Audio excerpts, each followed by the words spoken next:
Hello, hello, hello, what ho! Welcome back to another exciting adventure of The Plain Truth. I'm your host, Travis Finley. We are continuing to look at the footage that I have of a capture here on the Chesapeake Bay, otherwise known as Bigfoot. No, I'm just kidding. But it's, I think, more exciting than Bigfoot. These are video captures of what are commonly known as Fata Morganas or Fata Bramosas.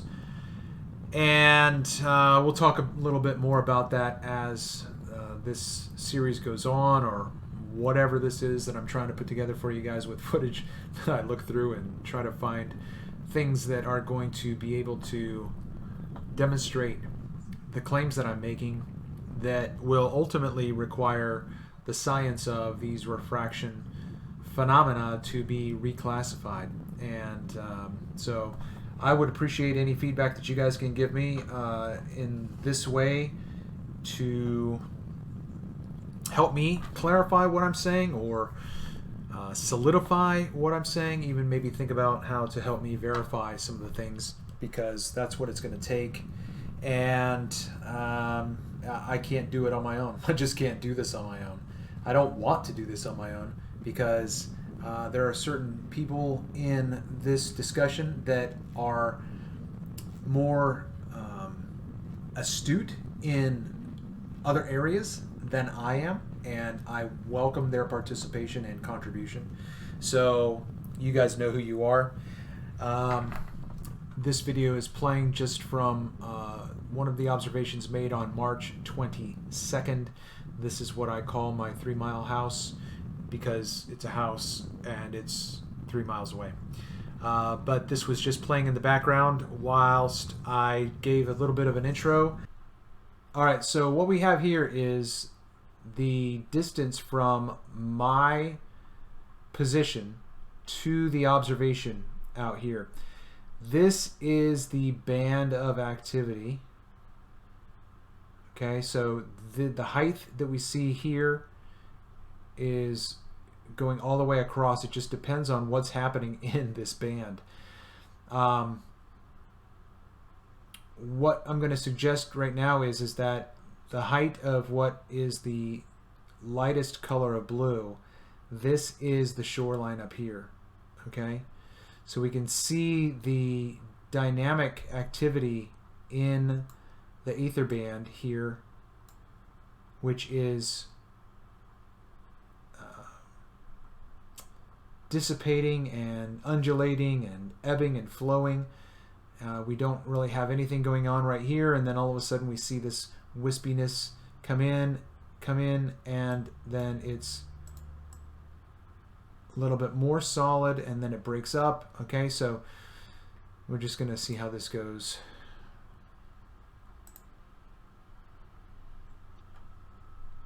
We can see it breaking up. Okay, so what I'm going to suggest here is that as we move from left to right, right here, this is reality here. This is water. You see this water? There's nothing unreal about this water.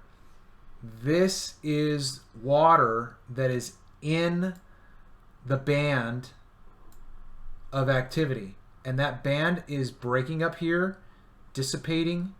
Okay, but we have the landscape here behind it.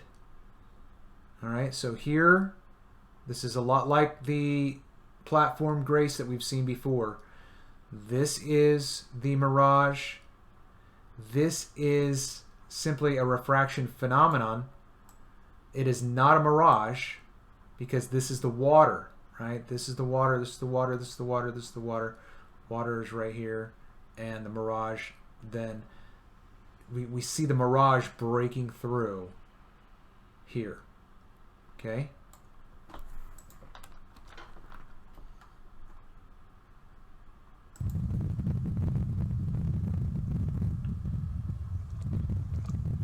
All right, so now This is the distant shoreline 5.85 miles away of the Red Point Lighthouse Airbnb. This is an Airbnb that you can rent for almost $500 a night.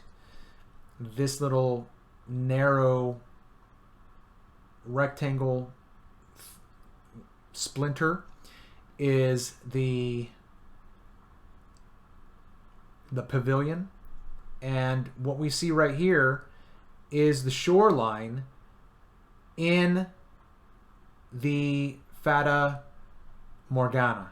Okay, this is not the physical location of the shoreline. The shoreline is up here. It is being represented in the phenomenon. Okay, let me see real quick if in this file I've got my house. I don't.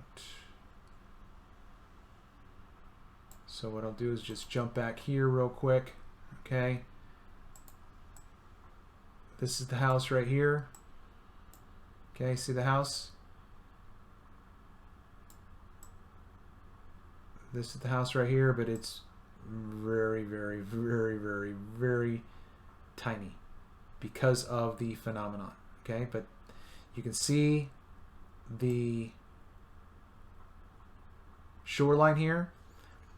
The way that this phenomenon has been misinterpreted is because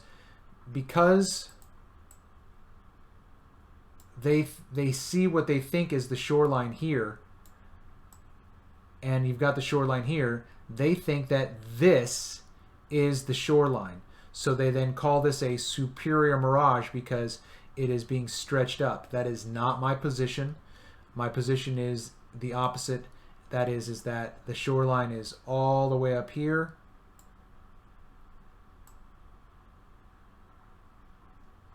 and that what we see below the image is the refraction phenomenon. Okay.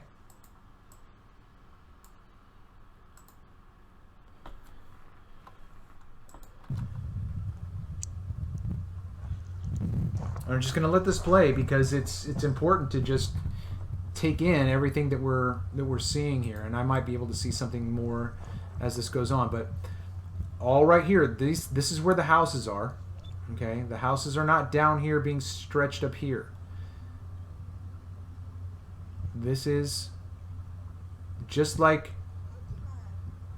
when we see this phenomenon dissipate and break up, this is not going to drop down because this was stretched up.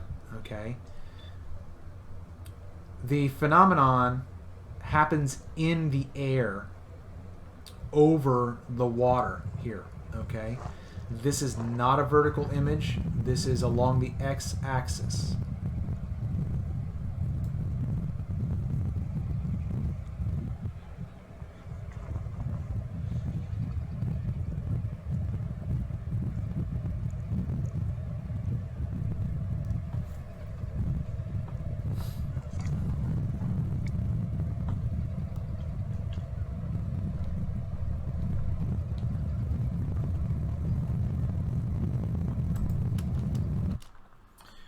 Okay, so this boat looks like it is close to the shoreline. This is not the shoreline. This is not the shoreline. The shoreline is up here. You can see the band here. You can see the band this entire way. All the way right here. That's the band. Up here, we have refraction happening, but it's not the refraction phenomenon that's creating this band right here. Okay?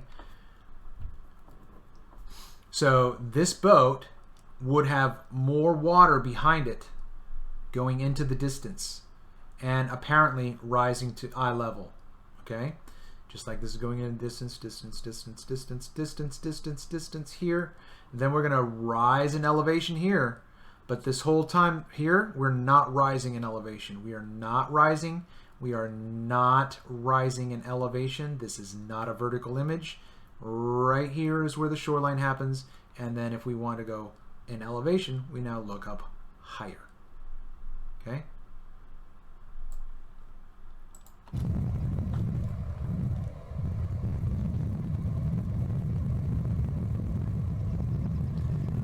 just to make note that I have changed the levels on this for a little bit more stark contrast.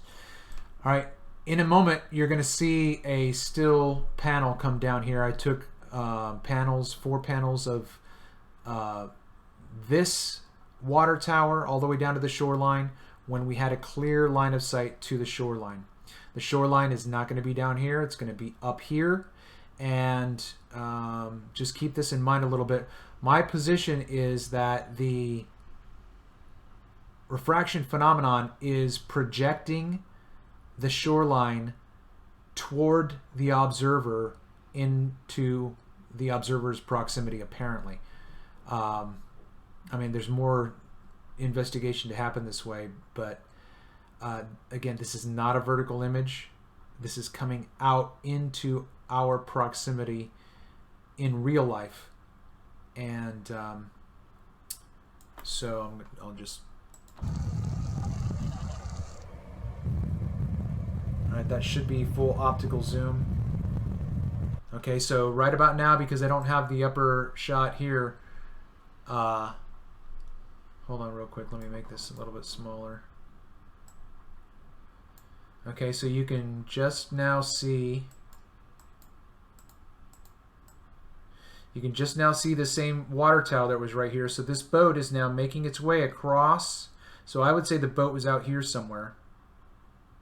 Okay, and then you would have more distance behind it. But here you can clearly see the line of the shoreline. Now, when we get right here, you're going to see these sections of dark and then light brown and then dark and then light brown and then dark and light. That is the shoreline with intermittent shrubberies. You know, that's all I can say. I've never been over here, but the light part looks to be sand, and then there's a dark part, which to me could very well just simply be bushes and shrubs. Okay, so just take that for what it's worth at the moment. And here we go. All right, so now you can see when I was sitting here on this day, these images were taken last week. This image is taken on March 22nd, and when I looked up and saw this is what I normally see. I normally see a very acute presentation of the shoreline when there is no inferior mirage going on. Okay, but this is a direct line of sight down to the shoreline here. So this right here is somewhere in this shoreline area, but very acute and very small. So this is much, much larger. You can imagine when I saw this, I was very impressed by it, but I wasn't fooled by it because this is not the way it normally presents itself. Now, the difficulty in this image is in what has happened to these buildings here. I have other images where I can show you shots of these buildings, but we can't see these buildings very clearly. My position is that they are up right here in this angle, tightly compressed, absolutely tightly compressed. And we'll see as we go through these observations, demonstrations of the line being so tight that you can't distinguish what's happening there. So, but you can see what I meant by these intermittent stretches. I don't know what these are. And then this looks like beach, this looks like beach. So I'm just calling these possibly, some sort of foliage or whatnot. But this is being magnified and extended out. So here it is physically, and in the mirage, it's being extended out here somewhere. Okay, so this is not a 90-degree image. If we could wipe this away, we would see water all the way to the shoreline, which is something I've been saying for 2 years at least.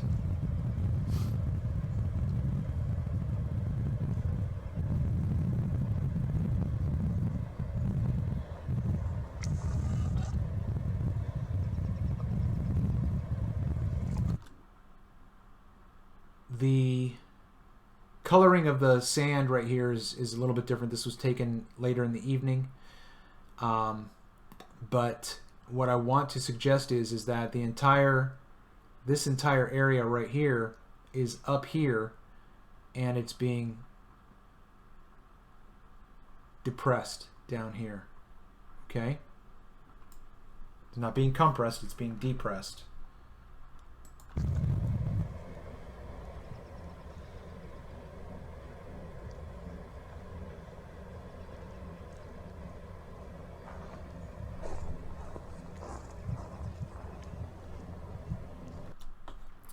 All right, so now what we have here is this tree right here is this tree right here. There's a car parked right here by this tree. That tree's right here. And you've got this little grassy area with the beach below it. And this is all right here. Okay, so this is being depressed down. This is an inferior mirage. This is why the Fata Morgana and the Fata Brumosa have to be reclassified. This is not going up. This is going down and out. Apparently down and out. Okay?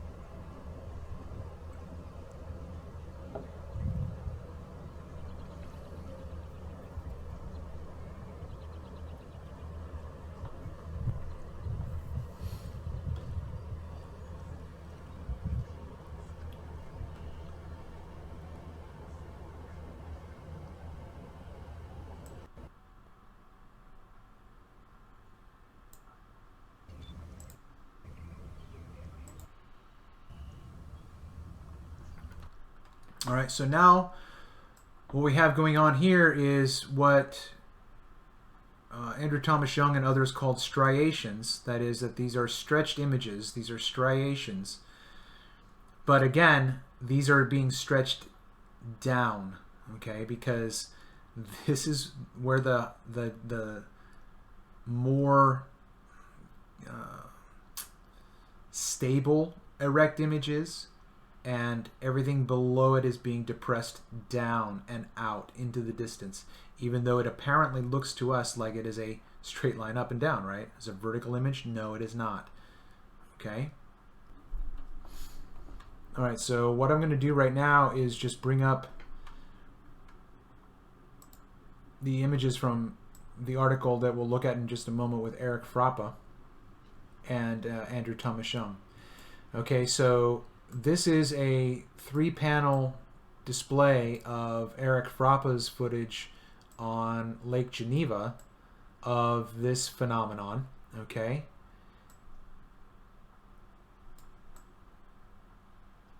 The top image gives us a more stable image, okay? So if this is the stable image, we want to take note of how it appears. We've got this extension of land here. We have an extension of land here. We've got the water. We've got a roadway here. We've got this shoreline here. Okay. So what I'm going to do just by way of contrast is to show you that up here is the shoreline. Okay, so we're going to put the shoreline right here. Okay, or not the shoreline. I mean the this is the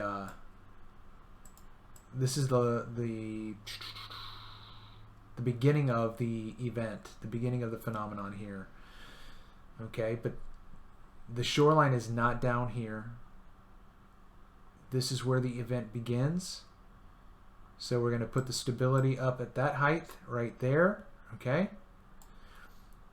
So in the second image here,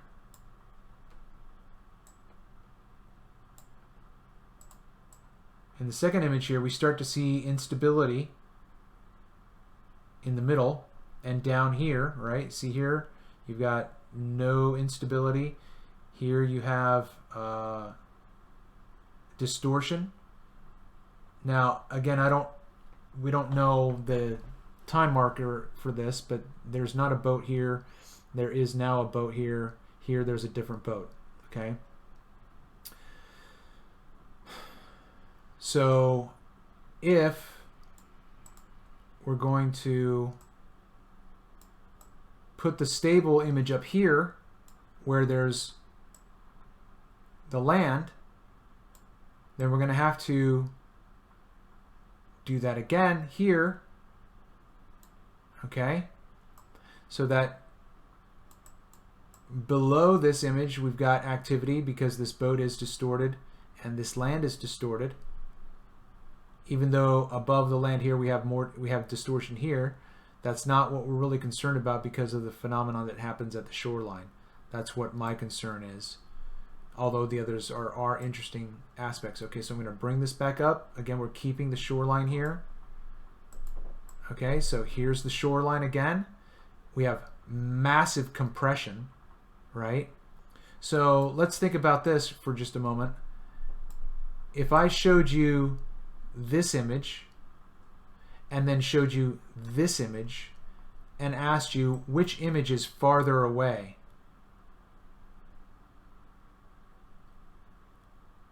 you would have to say that this image, because it's smaller with angular size,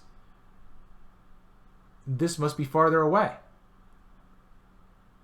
But these are all the same distances, so this is being massively compressed. Okay, but again, we're going to keep it up here, right? See that? We're keeping the event right here, and then everything below it, this is below the event. This is a inferior mirage. These are inferior mirages. Now, the thing that's going to have to be flexible in your mind is, and it shouldn't, if you didn't have a dog in this fight, that is, if you were just simply interested in this phenomenon as a phenomenon, you should be open-minded. Okay? Because if you suggest it could be one way, let's say for instance you suggest a superior mirage, and I suggest an inferior mirage, what this image is presenting to us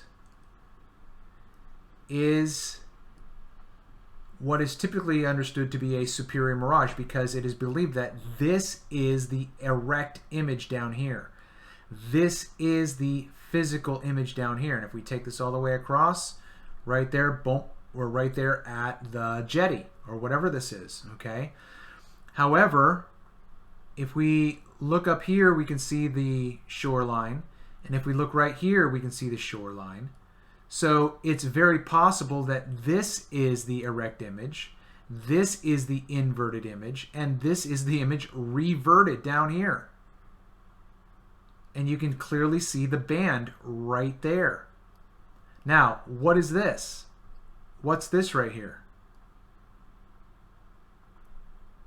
It's my position that this is this up here being kaleidoscopically projected out here. Okay? Now, it seems to me that there's a person here, there's a person here. We can see the red here, we can see the red here, we can see the red here. Now again, it's my position that the reality is up here and it's being inverted, reverted, and then stretched down here, boink, okay?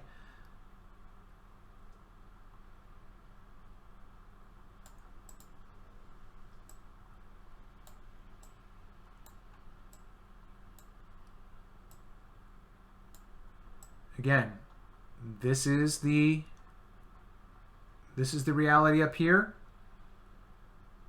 This is the reality up here. Right there. Okay? And this is the reality right here. That means that everything that's down here is the apparition. This is an apparition.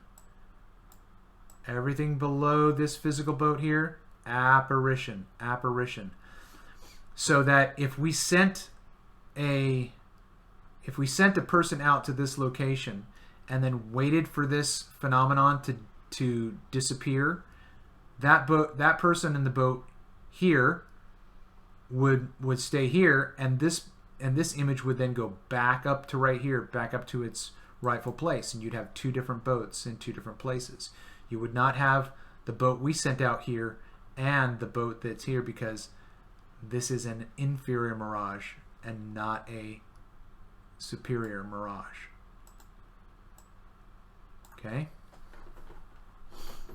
So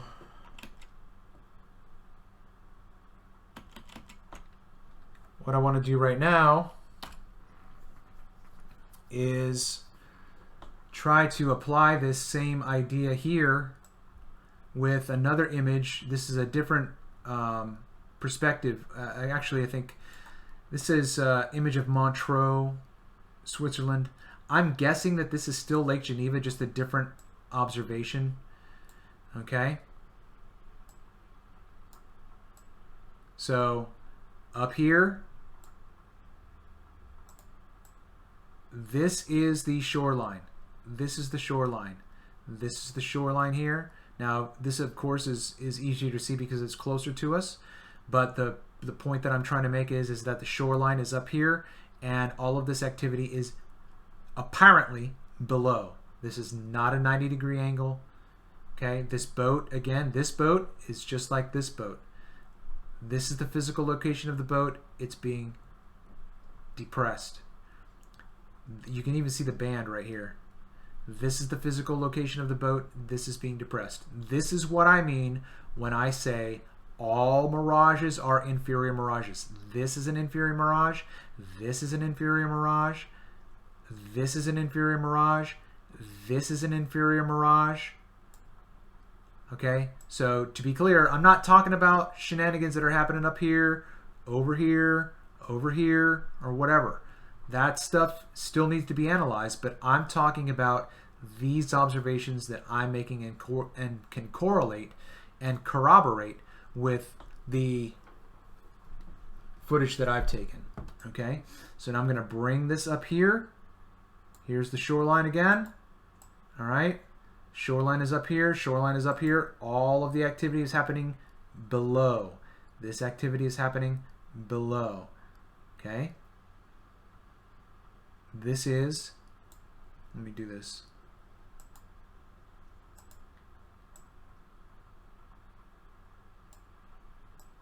All right. The shoreline is right here. The shoreline is right here. Below the shoreline, the activity is happening. Below the shoreline, the activity is happening. This is an inferior mirage. It is not being, the shoreline is not down here being superiored up here and then smooshed up here. This is not being smooshed up. It is being compressed here, but the image of this is below. This is an inferior mirage. Okay, now I'll bring this over to this right here somewhere, because again, right, this is where the hotel is, or whatever this is, the Chateau Marmont, right? Here is the shoreline, right here. Here's the shoreline, and here's the wonkiness. So just like this is being projected down, this is being projected down, and this is being projected and magnified out towards us, because this is not a 90-degree angle. Okay? All right, so I read through a bit of this earlier today, didn't take any notes, so I'm going to go back to I'm reading this real quick just to give us some correlation. Let's see. Okay, well, I'll just do this. We begin with a view of Montreux, Switzerland. Okay, As Farrell says, the striated zone of the Fata Morgana is very remarkable and its appearance is characteristic. It is limited below by the plane of the lake, which forms its lower edge. Above, by a line more or less well drawn, generally horizontal. These two lines are ordinarily parallel. The alternating bright and dark stripes, diversely colored, now broad, now narrow, irregular, are perfectly vertical. This is incorrect. I don't know. I don't know which one's more significant. You tell me. Which one is more significant? That these mirages are not superior mirages, but inferior mirages, or that the mirages are not vertical. But you can clearly see here that Farrell and then Andrew Thomas Young, parroting Farrell, believes that these are vertical images. Perfectly vertical. No, they are not. No, they are not. Above this zone, the coast is strongly depressed and the features of its landscapes are altered. The dimensions are reduced as the ordinary refractions over cold water. Now, the problem with that statement of cold water is I didn't have cold water on March 22nd.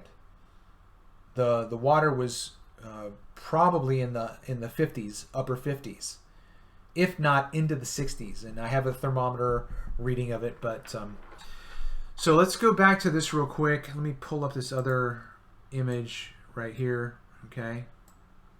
No, that's not the image I wanted. Where's my... Okay.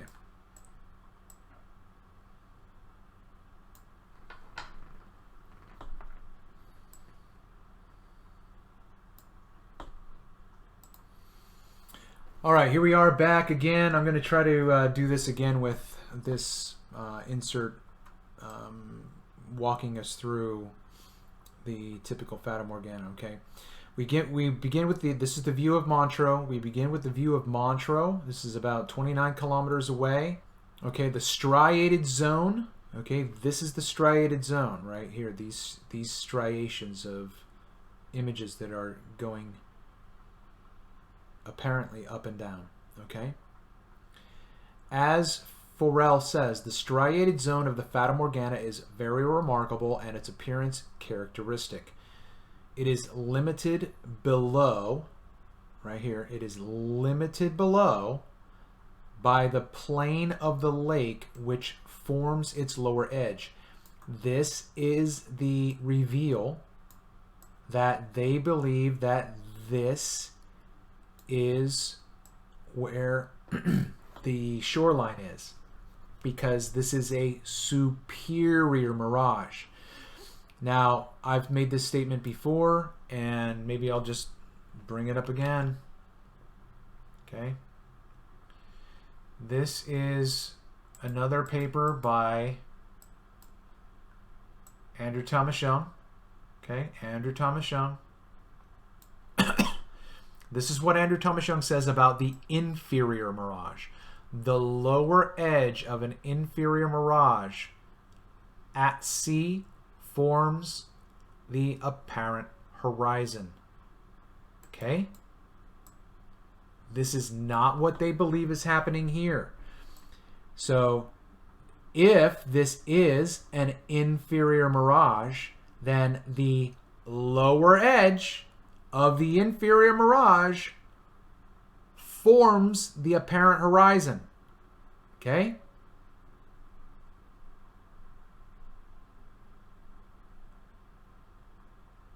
This is not what they believe. They believe that this is a superior mirage. So they believe that the limit is up here. They believe the limit is up here. Okay? The Fata Morgana is limited below by the plane of the lake. No, that is incorrect. This is incorrect. Okay? These two lines are normally parallel. This line up here, this line down here. The alternating bright and dark stripes, diversely colored, now broad, now narrow, irregular, are perfectly vertical. No, they are not. This is not a vertical image. But their contours are indefinite, and they do not have the sharpness of real objects visible on the coast itself. Well, where's the coast, gentlemen? Is the coast down here, or is the coast up here? They just said that the coast, the real objects on the coast, have sharpness to them. Okay, so it's my understanding, based on what they're saying right here, that they believe that the coast is down here. But I don't believe that this description matches what they're showing here. Okay. Above this zone, right? Above this zone, the coast is strongly depressed, and the features of its landscapes are altered. The vertical dimensions there are reduced as in the ordinary refractions over cold water. The vertical dimensions. This is not a vertical image. Okay. All right. I'm just going to have to go through this. Farrell frequently mentions the concave appearance of the lake when the water is colder than the air, even without a fata morgana. And Brandeis had previously noticed that a concave appearance of the sea accompanied strong looming. Now, this idea of concavity and looming happens when you see farther than normal, okay? When you see farther than normal. Now, I've been showing images like this for over 2 years and explaining that looming is simply seeing farther. Nothing is being brought up from behind the curve. The refraction phenomenon, let me say that again, the refraction phenomena have simply been misinterpreted. Looming and concavity are misinterpretations of the observation that we're making. Let me see if I can do this real quick. Okay, so in these 3 images, these are all the same focal length, height, and distance. Okay, so why are we seeing the shoreline here? In the world of a globe Earth, this shoreline is, let's say, see this, I'll just say this building, okay, because we might not know what it is. This is a house right here. Let's just do that. This house is actually right here in the globe model, okay? So we can't see it here because it's behind the curve. This has to be curve. This has to be curve. This cannot be an effect of refraction. This cannot be an effect of refraction. So, in the globe Earth model, this is looming because this is actually right here. It's behind the water. Well, why can't you see it here? Well, it's behind the water. No, it's right up here. It's right up here. Why can't you see it? Because this is an inferior mirage and it is obstructing. Not only is this an inferior mirage, this is also being loomed up here. This is proximate looming. This is not super looming rumpus. This is just looming. Maybe this is super duper ooper looming. Oompa loompa looming. Okay? You can't deny me proximate looming because we're talking about the same effect, just explaining it in different causation. Okay? Now, the thing about this is that each of these, you can't scale these up. I can't scale this landscape with this landscape and this landscape. It's not going to match. Everything is going to be, something is going to be cattywampus out of this.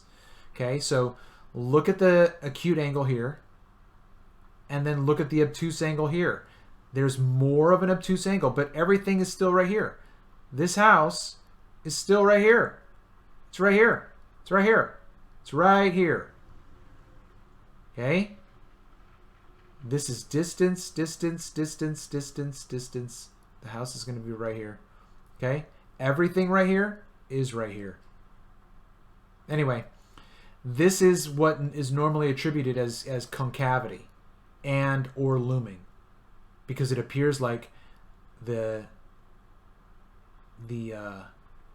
landscape is being lifted up like a concave surface. No, it's not being. This is just being kaleidoscopically, three-dimensionally zoomed back. All of this is up for grabs right now.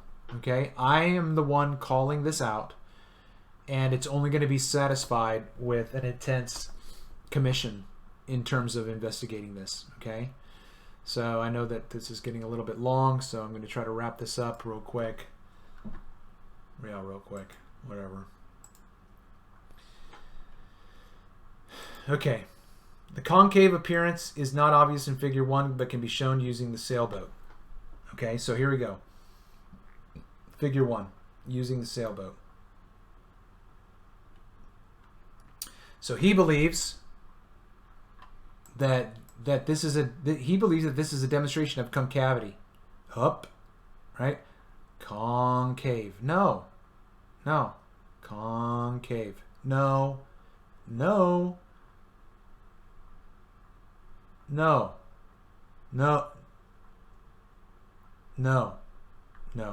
This is not concavity.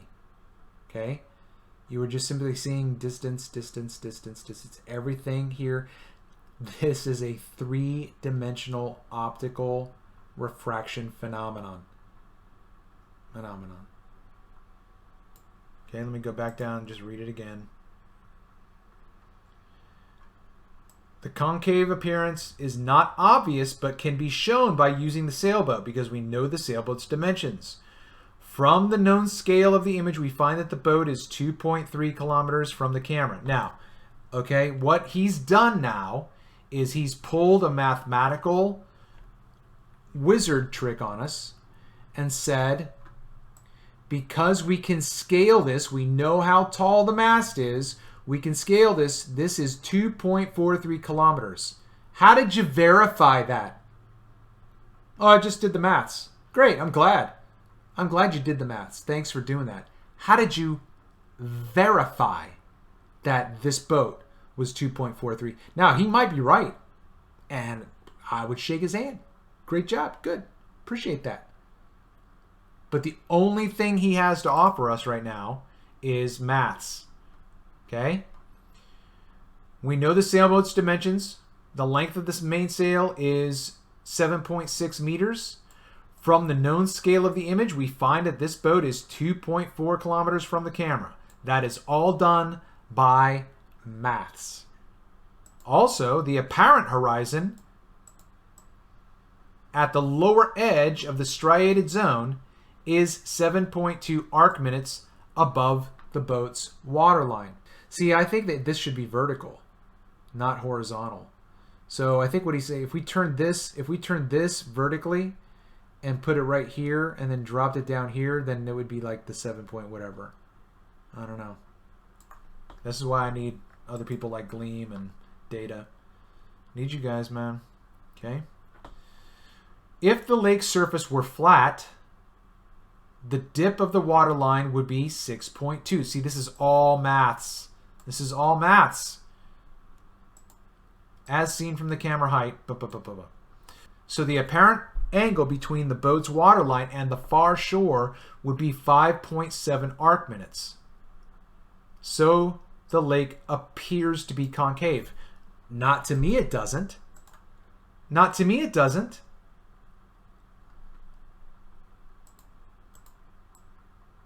This is not appearing to go up. The reason why he's saying that is because he is assuming this is a vertical image. He's assuming this is vertical.